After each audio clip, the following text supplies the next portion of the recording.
Hello everyone. Our topic for this module, Module 3, is quite timely. In this module, we continue our conversation about our public health system through implementation and improvement. Our 3 case studies this week really highlight the different aspects of these concepts.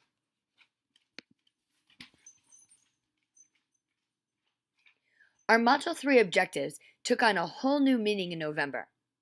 Our first objective is that given the current status of health reform implementation, devise a report card for Affordable Care Act related health reform efforts to date.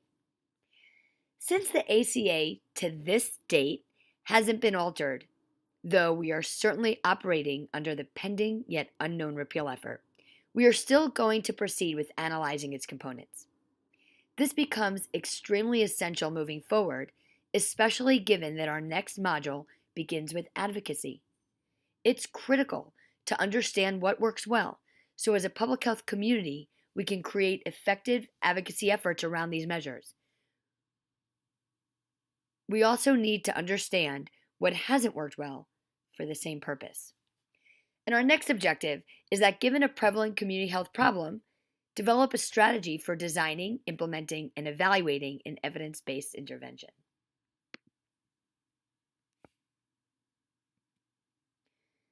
So let's jump into our first case study, the Affordable Care Act and health reform.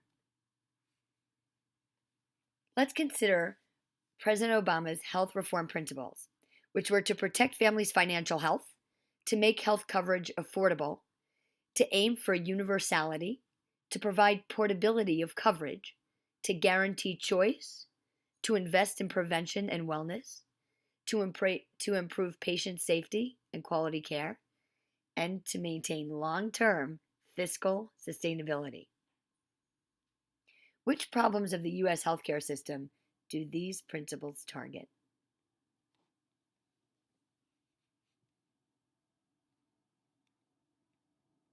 Let's actually start with some background information for you to consider before you respond to the ACA case study. These next slides are graphics of aspects of our public health infrastructure, something you've all captured really well in your tools in the first module. Regarding this finance piece, I just wanted to highlight that access is at the core of this payment piece of our infrastructure map. Considering our U.S. input compared to our output, how do we make this model more effective?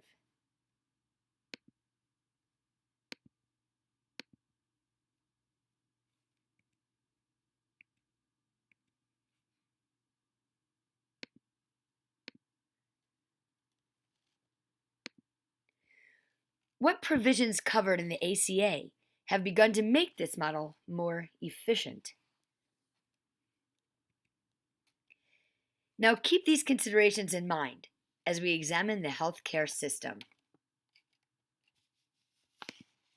We spend more than $3 trillion on healthcare, which is more than 17% of our GDP. Don't forget that only about 2% or less, depending on the year, is spent on prevention. So 17% of our GDP is larger than the entire GDP of all other nations except Germany, Japan, and China, but it's still a third the size of China's GDP.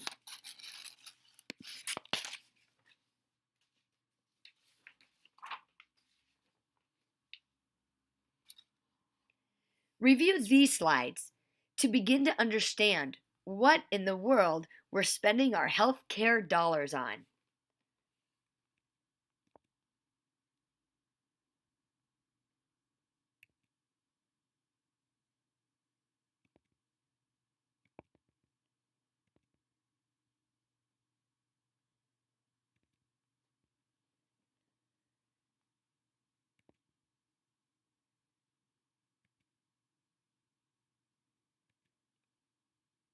After you've taken some time to review these slides, let's come back to the critical question of, is more health care the solution to these causes of death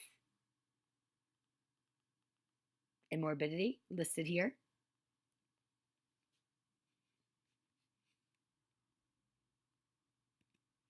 Where do our advocacy efforts today in regard to upholding provisions of the ACA need to begin to intervene considering this ecological model? What provisions in the ACA account for prevention?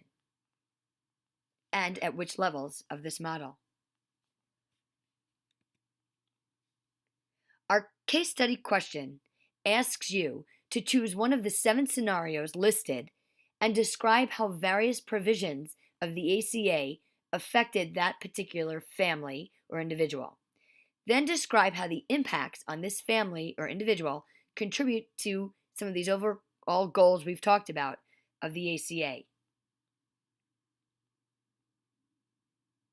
As you respond, consider cost, access, quality. Is there something else?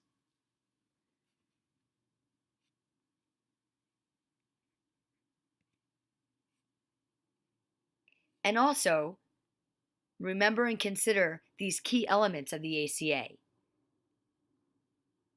The health insurance market reforms, the health insurance exchange, the subsidies for premiums, the expansion of public programs, the individual mandate, and employer requirements and incentives, provisions for small employers, the delivery system reforms, and shared responsibility for financing.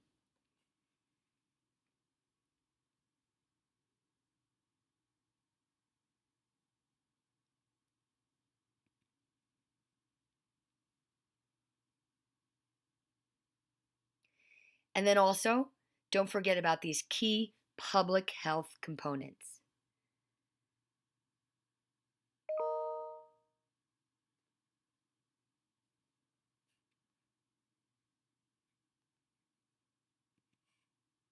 And that expanded coverage dropped the uninsured rate from 20% to 9%.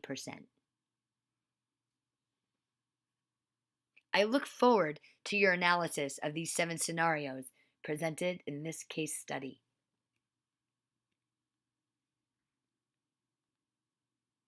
And now let's take a turn into public health implementation and evaluation.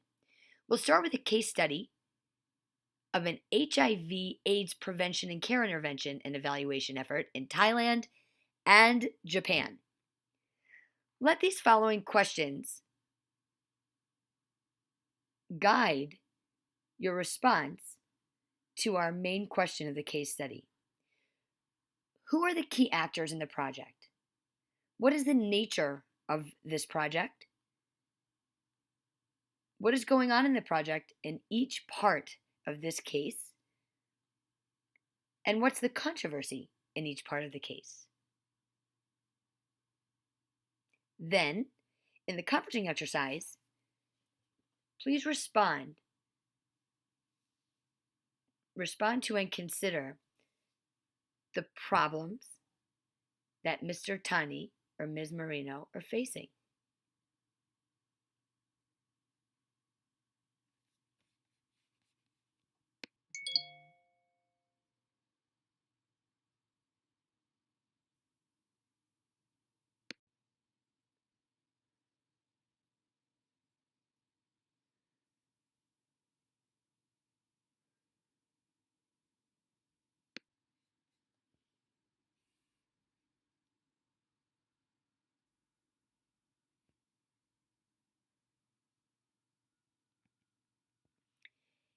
And finally, let's return to the Gulf and our BP oil spill case study from the angle of intervention, implementation, and evaluation.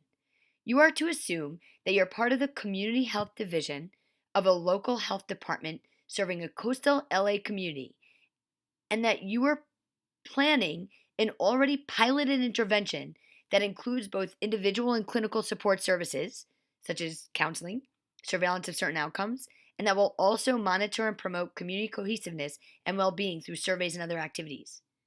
So the converging exercise question is then to identify 3 major challenges, maybe social, maybe ethical, political, cultural, legal, or distributional factors to successful implementation of the project and explain how these anticipated risks can be mitigated. You should consider strategies or approaches to address these considerations, including any needed to keep the community engaged during the 5-year period before any results from the intervention will be available. And on that note, I hope you enjoy exploring these topics and thinking about them more profoundly. And regarding the ACA and keeping the conversation alive, I hope that we can all turn our frustration into advocacy. Thank you.